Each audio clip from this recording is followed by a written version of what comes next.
Assalomu alaykum. Bu videomizda sizlar bilan Upwork'da muvaffaqiyatli biznes va freelancerlikni yo'lga qo'yishdagi 10 ta muhim maslahatlar bilan ulashaman. Ko'pchilikni Upwork platformasida ish boshlagandan keyin qiynaydigan bir qancha savollar bor. Ulardan Upwork'dagi reytinglar olmaydigan bo'lsa, bu sizga negativ ta'sir qiladimi? Yoki qachon Upwork'da full time, ya'ni to'liq stavkada ishlashni boshlash mumkin? Upwork'da o'zingizning firmangizni, agentstvangizni qachon va qanday qilib boshlashingiz kerak? Bundan tashqari, Upwork'da nimaga siz aynan agentstva yaratishingiz va jamoa bilan ishlashingiz kerak? Shunga o'xshagan barcha savollarga ushbu videoda javob berib o'taman. Birinchisi, xaridor agar sizga reytinglar qoldirmaydigan bo'lsa, bu sizga negativ ta'sir qilmaydi. Albatta, barcha xaridorlar ham bunga katta e'tibor bermaydi. Ba'zida siz kontraktlaringiz shunchaki reytinglar qoldirilmasdan tugatilib ketishi mumkin. Bu esa sizga hech qanaqa yomon, negativ tarzda ta'sir qilmaydi. Ya'ni sizning JSS reytingingiz, Job Success Score reytingingiz o'zgarmasdan qolaveradi. Lekin yodda tutingki, hamisha kontraktlaringizni reytinglar bilan yopishga harakat qiling. Faqat shundagina Upwork algoritmida siz yuqori o'rinlarda xaridorlarga ko'rsatilishingiz mumkin.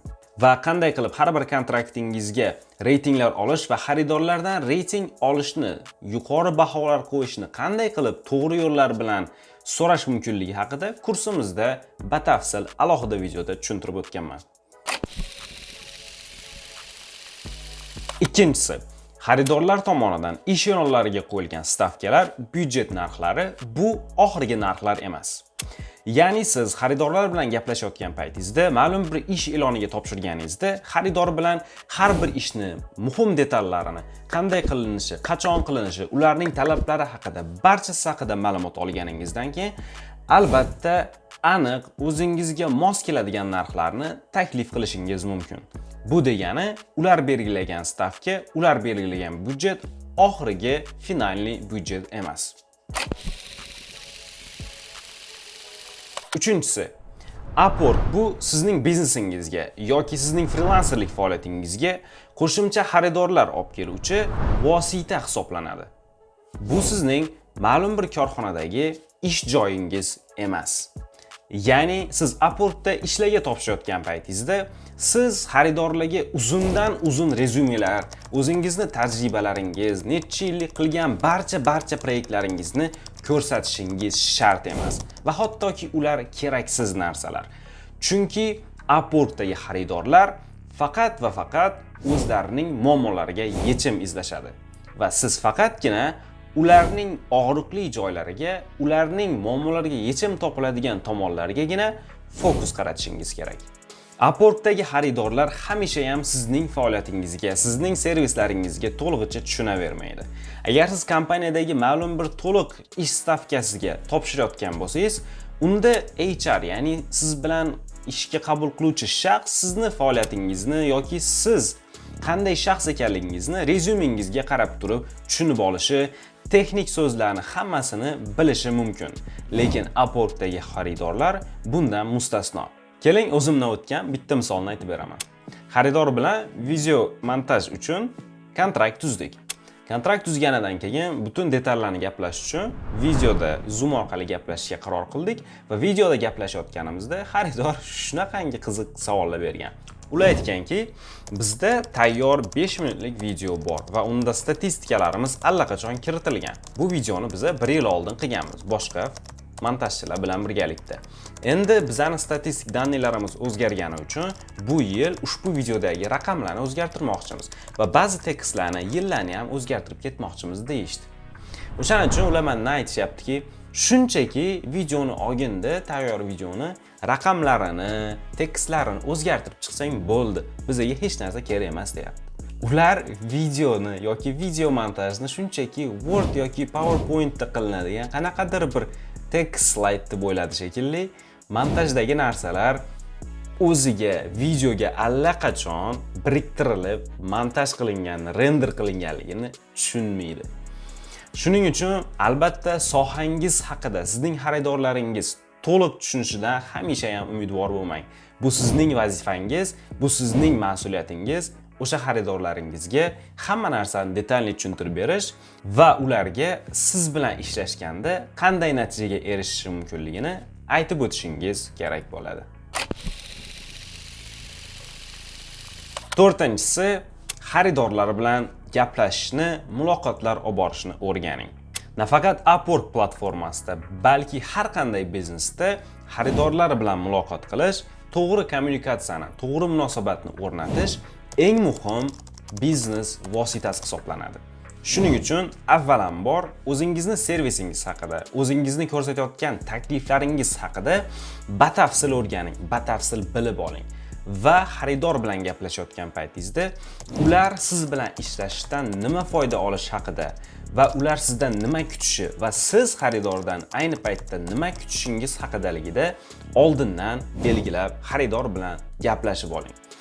Ish jarayonida esa albatta xaridorlar bilan doimo bog'lanib turing. Ularga kichik progresslarni ko'rsatib, ularning proyektiga o'zingizni hissangizni qo'shayotganingiz va proyekt qancha foiz tugatilgani va qancha foiz qolganligi haqida har doim xaridorni ogohlantirib boring. Bu faqatgina siz bilan xaridor o'rtasidagi munosabatni yanada mustahkamlaydi va oxirida platformada sizga juda ham yaxshi bir reytinglar, baholar qoldirishga katta yordam beradi.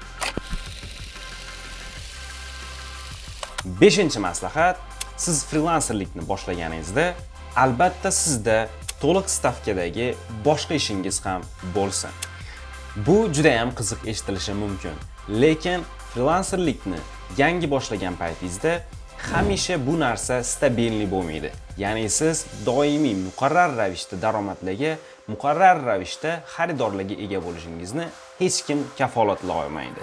Shuning uchun ham frilanserlikni bir haftasiga 15-20 soat shug'ullaning. Bu degani kunlik 2-3 soat vaqtingizni sarflaysiz va qolgan vaqtingizni albatta to'liq stavkada boshqa kompaniyalarda va boshqa yuzma-yuz insonlar bilan ko'rishib, xaridorlar bilan ishlashib, o'zingizni boshqa ishlar bilan ham band qilib qo'ying. Bu sizga faqatgina ko'proq tajriba orttirishingizga va frilanserlikka to'liq rejimga o'tishingizdan oldin yetarlicha daromad manbaini tiklab olishingizga yordam beradi. Keyingi muhim maslahat, frilanserlik qilayotganingizda talab yuqori bo'lgan va boshqalar qilishi murakkab bo'lgan servislarga fokus qaratishga harakat qiling. Agar siz video montajchi bo'ladigan bo'lsangiz, oddiy videolarni kesib va bir-biriga ulab qo'yishni deyarli hamma qila oladi. Hammaning qo'lidan keladi.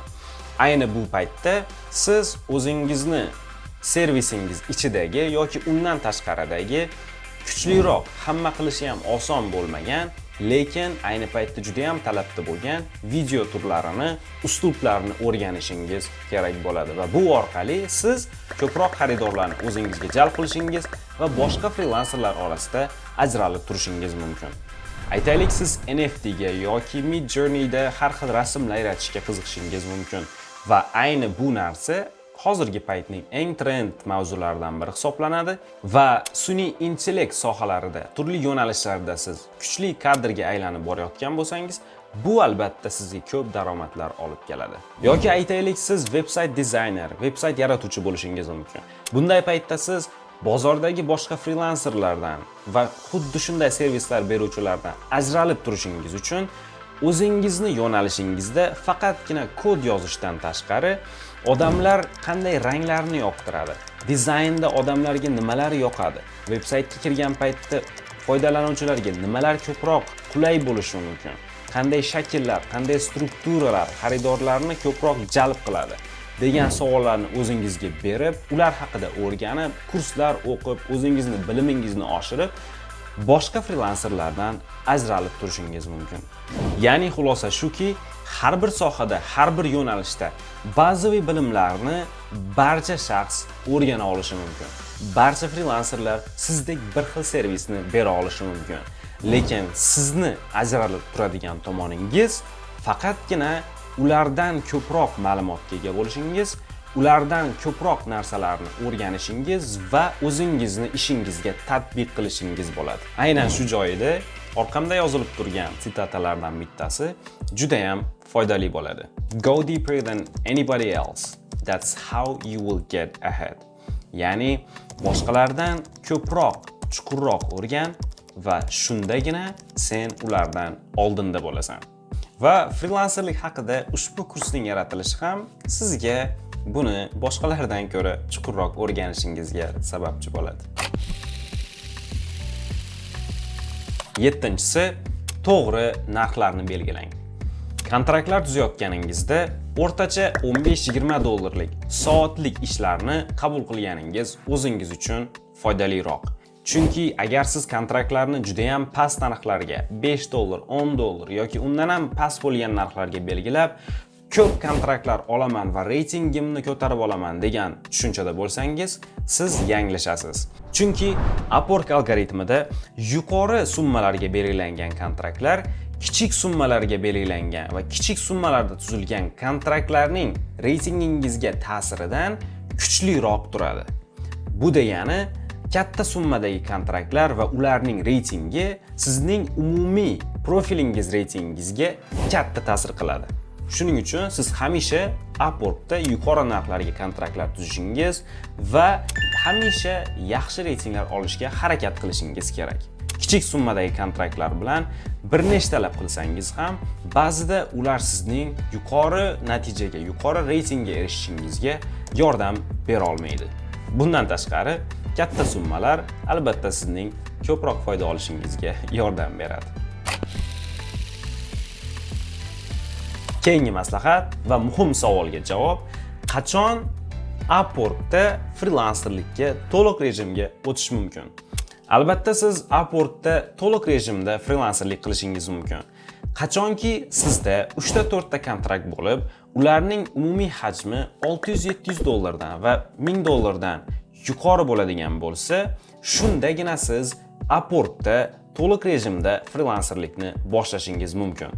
Chunki tepada aytib o'tganimdek, agar siz haftasiga 15-20 soat sarflab 600-700 dollar yoki 1000 dollar atrofida oylik topa oladigan bo'lsangiz, demak haftalik 40-50, ya'ni to'liq stavkada ishlab turib, bundan ham ko'proq topishingiz yoki aynan shu daromadni stabil saqlab turishingiz mumkin bo'ladi. 9-chi va eng muhim maslahatlardan bittasi, o'zingizning jamoangizni, agentstvangizni shakllantiring. Hamisha ham o'zingizni vaqtingizni pulga sotmang. Keling buni nimaga ekanligini ko'rib chiqamiz. Aytaylik, siz yiliga 24-25 ming dollar atrofida daromadga ega bo'lmoqchisiz. Bu degani oyiga 2000 dollar, haftasiga esa 500 dollar degani. Agar siz haftasiga bitta proyektdan ishlaydigan bo'lsangiz, bir yilda siz 50 ta proyekt tugatishingiz kerak bo'ladi. Ya'ni har 7 kunda siz 500 dollarlik sotuvlarni amalga oshirishingiz kerak. Odatda siz haftasiga 70 ta proposal yozadigan bo'lsangiz, sizga 10% lik konvertatsiya darajasida 7 ta lead, 7 ta potensial xaridor keladi. Va ushbu 7 ta potensial xaridordan 13-15% lik konvertatsiya darajasida bittasi sizning haqiqiy xaridoringizga aylanadi va siz bilan kontrakt tuzadi. Va qarabsizki, haftasiga 70 ta proposal yozish, har bir kontraktni 500 dollardan yopish va bir yil davomida 50 ta kontrakt tuzib, 50 ta proyekt ustida ishlaydigan bo'lsangiz, siz o'zingiz xohlagan 25 ming dollar daromadga ega bo'lishingiz mumkin. Raqamlar sizga juda ham qo'rqinchli yoki juda ham noodatiy tuyulishi mumkin, lekin bularning hammasi erishsa bo'ladigan natijalar. Tepada aytib o'tgan konvertatsiya darajalari 10%, 13, 15% larning barchasi o'zimning tajribamdan odatda xaridorlarga yozgan proposallar soni va qancha lead, ya'ni potensial xaridorlar olib kelayotgani va ularning qanchasi haqiqiy kontrakt tuzuvchi xaridorlarga aylanayotganidan kelib chiqqan holda aytib o'tganman. Va bu narsani boshqa ko'pchilik frilanserlar ham tasdiqlashgan. Shuning uchun ham siz ham shu konvertatsiya darajalari atrofida o'zingizning yillik daromadingizni va xarajatlaringizni va Upworkda qaysi tizimda ishlashingizni tushunib, belgilab olishingiz mumkin. Va shu orqali o'zingiz erishmoqchi bo'lgan daromadga qadamlarni qanday qo'yishingiz, qanday proyektlar qilishingiz kerakligini o'zingizga maqsad qilib belgilab olishingiz mumkin. Ko'rib turganingizdek, frilanserlik qilib, o'zingizni vaqtingizni pullash orqali sizning daromadlar topishingizning ma'lum bir chegarasi bor. Ko'rib turganingizdek, siz bir yilda 25 ming daromadga ega bo'lishingiz uchun 50 ta proyekt tugatishingiz kerak bo'ladi. Bu albatta siz ancha ter to'kishingizligini anglatadi. 50 ta proyekt bu oz ish emas va oson ish emas. 50 ta proyekt, 50 ta xaridor va 50 xil fikrlash va 50 xil kreativlik degani. Bu degani siz frilanserlik qilib, o'zingizni, vaqtingizni pullash orqali topadigan daromadingiz ma'lum darajada chegaralangan. Chunki siz ko'proq daromadga ega bo'lishingiz uchun ko'proq ishlashingizga to'g'ri keladi. Va bu hamisha ham sizga to'g'ri qo'l kelavermaydi. Siz ishingizdan charchab ketishingiz yoki ishingizni yoqtirmay qolishingiz mumkin. Aynan shunaqa paytda sizga jamoa kerak bo'ladi. Jamoa orqali siz 50 ta emas, balki 100 ta, 150 ta, 200 ta va undan ham ko'p proyektlarni bajarishingiz va daromadingizni har bir jamoa a'zolaringizni vaqtini va o'zingizning vaqtingizni birgalikda sotish orqali yuqori daromadga erishishingiz mumkin. Va jamoangizni shakllantirganingizdan keyin siz o'zingizning aksariyat muhim vaqtingizni qanday qilib xaridorlarni olib kelish, qanday qilib frilanserlik va biznes faoliyatingizni kengaytirish, xaridorlar keladigan boshqa yo'llarni qidirishga ko'proq vaqt sarflashingiz mumkin. Bu esa jamoangiz asosiy proyektlar ustida, siz esa xaridorlar bilan ishlash va xaridorlarni olib kelish ustida ishlashingizga yordam beradi. Va eng oxirgisi, hech qachon maslahat olishdan to'xtamang. Albatta, maslahatni o'zingiz sohangizda sizdan oldin shu yo'lni bosib o'tganlardan olishingiz va siz ketayotgan yo'nalishda yaxshi tushungan insonlardan so'rab bilib olishingiz tavsiya etiladi.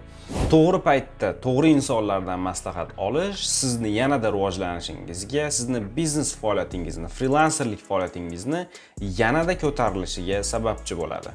Upwork esa siz frilanserlik paytingizda qandaydir muammolarga duch kelsangiz yoki nimanidir tushunmaydigan bo'lsangiz, Upwork Support, ya'ni Upworkning yordam berish xizmatidan foydalanishingiz va o'zingizga kerakli va qiziqtirgan barcha savollarni so'rab olishingiz mumkin. Ular odatda sizga 24 soat ichida tezda javob berishadi. Xulosa shuki, Upwork sizni o'zingizni sohangizni yaxshi bilishingizni, xaridorlar bilan to'g'ri gaplashib, to'g'ri munosabatlar o'rnata olishingizni va platformada aktiv bo'lishingizni va rejali maqsadlar qo'yishingizni, har bir qadamingizni va har bir strategiyalaringizni bilishingiz o'zingiz uchun Upworkda frilanserlik modelingizni tuzib olishingizni talab qiladi. Va bu albatta juda ham katta mehnat. Buning evaziga esa siz uchun Upwork yuqori daromadga ega bo'lishingizni va'da beradi. Upworkdagi sayohatingizga omad.